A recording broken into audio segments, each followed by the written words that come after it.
Perkenalkan, nama saya Desi Safitri dengan NIM 292022-016. Jadi di sini saya akan menjelaskan mengenai asesmen atau penilaian yang saya gunakan dalam pertemuan 3 modul ajar micro teaching. Nah, yang pertama saya melakukan penilaian sikap. Nah, di penilaian sikap ini nilai yang dikembangkan itu ada 2. Yang pertama itu adalah kemampuan berpikir kritis siswa, yang di dalamnya itu terdapat 3 indikator. Yang pertama itu siswa mampu memecahkan suatu masalah dan menjadi bagian-bagian yang kecil dan menghubungkan bagian-bagian yang kecil tersebut. Lalu yang kedua itu siswa mampu untuk menciptakan solusi baru atau solusi kreatif. Dan yang ketiga, siswa mampu memahami dan mengartikan informasi dengan benar.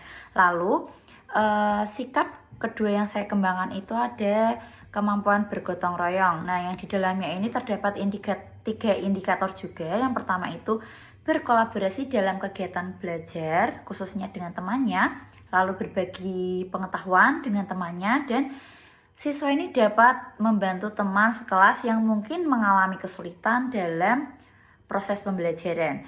Nah, penilaian dilakukan secara observasi atau kita melihat secara langsung di dalam kelas saat proses pembelajaran.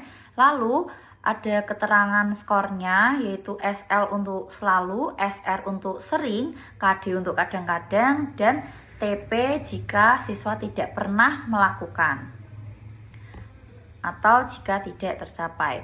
Nah, untuk selalu sendiri itu mendapatkan skor 4. Jadi jika siswa ini selalu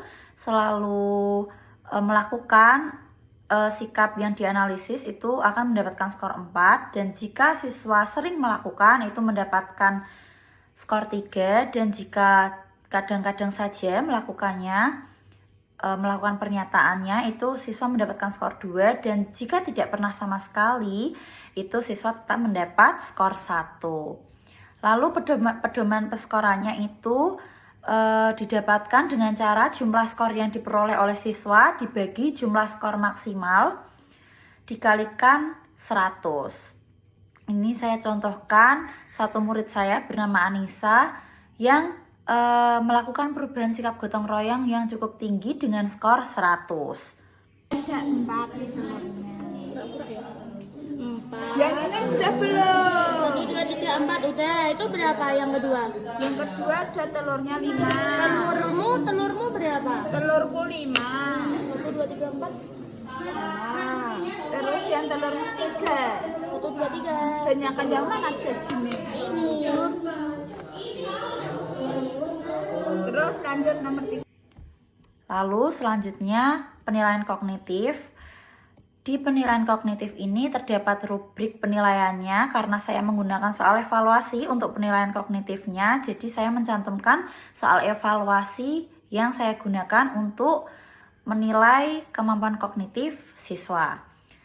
Jadi terdapat 10 soal yang dikerjakan oleh peserta didik, yang satu soalnya ini memiliki bobot 10 poin, sehingga jika peserta didik ini dapat mengerjakan soal tersebut dengan benar maka akan mendapatkan skor maksimal 100. Nah, pedoman penskorannya hampir sama dengan penilaian sikap, yaitu nilai sama dengan jumlah skor yang diperoleh oleh siswa atau jumlah benar, lalu dibagi jumlah skor maksimal dikalikan 100.